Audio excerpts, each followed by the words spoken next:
पुण्यामधून अपडेट आहेत। पुण्यातील कल्याणीनगर रॅश ड्रायव्हिंग प्रकरणी अल्पवयीन आरोपीची कोर्टामध्ये हजेरी आहे आणि सध्या सुनावणी सुरू आहे। नव्यानं गुन्हा दाखल झाल्यानंतर आरोपीची बालहक्क कोर्टामध्ये हजेरी पाहायला मिळतेय।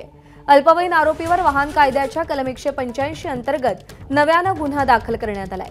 अल्पवयीन आरोपीची जामिनावर सुटका झाल्यानंतर सगळ्या स्तरातून संताप व्यक्त झाला, तर थोड्याच वेळात विशाल अग्रवाल यांना देखील कोर्टात हजर केलं जाणार आहे।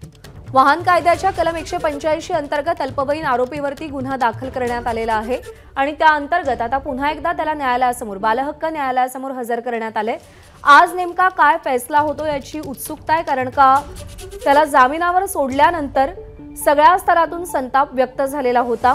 तर आरोपी मुलाला कोर्टात हजर करण्यात आलेला आहे आणि त्या संदर्भात मंदार गोंजारी आपल्याला अधिक अपडेट देतील, तर विशाल अग्रवाल यांना कोर्टात हजर केलं जाणार आहे। त्या संदर्भातले अपडेट आपल्याला मिकी घई देतील। सुरुवातीला मंदार गोंजारी यांच्याकडे जाऊयात। मंदार, नव्या कलमाअंतर्गत आणखी एक गुन्हा दाखल करण्यात आलाय, काय अपडेट्स आहेत कोर्टातले?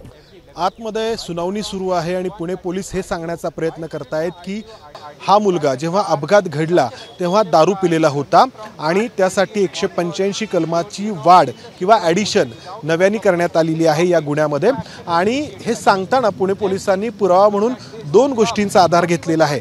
पहिली गोष्ट म्हणजे या मुलांनी पबमध्ये जे बिल पे केलं, तब्बल 48,000 रुपयांचं बिल पैसे या मुलांनी दिले आणि त्या बिलवरती नमूद आहे की त्यांनी किती दारू घेतली आणि हे सगळं जे आहे ते पुणे पोलीस आता या बालहक्क न्यायालयामध्ये ज्युव्हेनाइल कोर्टामध्ये मांडतायत। आणि त्याचबरोबर हा मुलगा दारू पितानाचा एक जो व्हिडिओ आहे, जे CCTV फुटेज आहे, ते देखील पुणे पोलिसांकडून न्यायालयामध्ये सादर केलं जात आहे। मात्र इथं सर्वात महत्त्वाचा जो पुरावा ठरू शकतो तो म्हणजे या मुलाचे जे काही ब्लड सॅम्पल घेण्यात आलेले होते त्या ब्लड सॅम्पलचे रिपोर्ट ते मात्र अद्याप आलेले नाहीत। आणि तिथंच सगळी संशयाची सुई त्या दिशेने फिरते आहे की इतक्या महत्त्वाच्या प्रकरणामध्ये इतके दिवस उलटून गेल्यानंतर देखील हे ब्लड सॅम्पलचे रिपोर्ट का येत नाही आहेत आणि या ब्लड सॅम्पलच्या रिपोर्टशिवाय पुणे पोलीस हे सिद्ध करण्याचा या न्यायालयामध्ये प्रयत्न करतायत की हा मुलगा दारू पिलेला होता।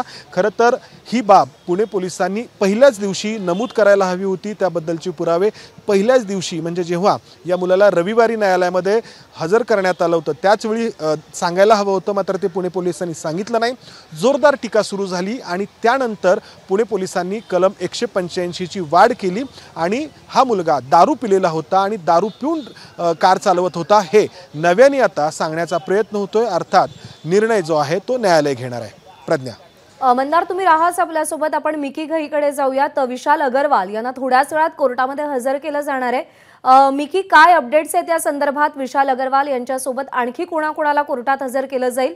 कशी सुनावणी होईल, काय माहिती आहे? प्रज्ञा, जर आपण बघितलं तर विशाल अग्रवाल यांना काल छत्रपती संभाजीनगरमधून पोलिसांनी अटक केलेली होती आणि त्यानंतर त्यांना पुण्याच्या पोलीस आयुक्तालयात आणण्यात आलं आणि त्यानंतर संध्याकाळी जवळपास 6च्या सुमारास त्याला पुण्यातील ससून रुग्णालयात मेडिकल टेस्टसाठी नेण्यात आलेलं होतं आणि त्यानंतर रात्री त्यांना याच फरासखाना पोलीस स्टेशनच्या या लॉकअपमध्ये ठेवण्यात आलेलं होतं।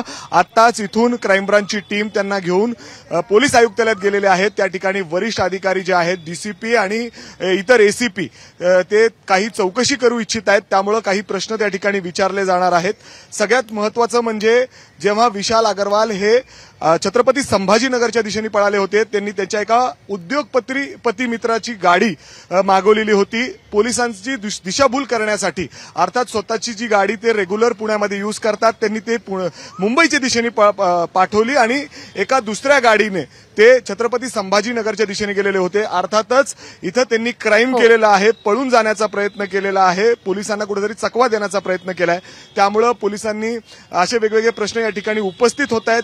आता पोलीस काहीशी इन्क्वायरी करतील आणि त्यानंतर दुपारी 2च्या सुमारास विशाल अग्रवाल याला कोर्टात हजर केलं जाणार आहे। सापळा रचून पोलिसांनी छत्रपती संभाजीनगरमधून विशाल अग्रवाल यांना ताब्यात घेतलंय।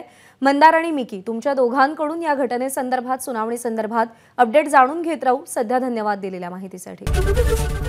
ABP माझा, उघडा डोळे बघा नीट।